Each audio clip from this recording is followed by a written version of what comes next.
Shadia, mambo poa? Karibu. Asante. Una muda ujaje? Vipi? Poa. Karibu, mimi nikajizama. Asante. Niambie. Bodaboda wako ni anakutafuta. Alikuja mpaka dukani kwangu. Anakuulizia. Yule mkaka ananitafuta sana. Sasa yule kaka ni mshenzi yule. Alichonifanyia jua ni nini? Alinikimbia supermarket. Alipo.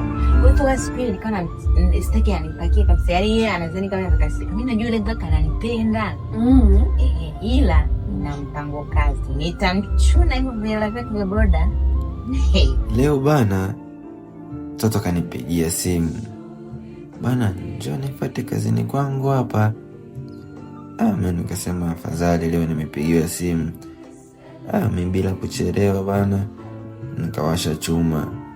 Huyo hapo nenda nikamuona mtoto huyo hapo. Baada kufika pale nikamwambia mambo poa. Nipeleke. Nikamkalisha mtoto kwenye chuma. Huyo hapo nikawasha chuma yangu nikapiga gia huyo kaenda. Sikutaka kumsemesha chochote, ila hapo nawaza nitamwambia nini, maana nilimkimbia hata siku ile na kanikaushia kwenye simu. Mara tukafika mpaka nyumbani. Fika pale nikapaki. Kasema hapa sijui itakuwaje hapo.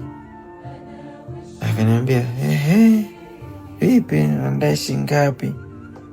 Mimi nikaibadilisha hiyo mada ya shilingi ngapi. Nikamwambia Aziza, kwa nini uliamua kunichunia siku zote hivyo unipokelee simu zangu? Wewe ulifanyaje siku ile pale supermarket? Ukanikimbia. Nikamwambia mimi nilikuwa na dai hesabu na bosi, sikuwa na ujanja. Sasa ungeniambia ukweli. Mimi nikaona usinitanie, nikamshika mkono mtoto. Sikia Aziza, nimeshindwa kuzuia hisia zangu. Mimi nakupenda sana.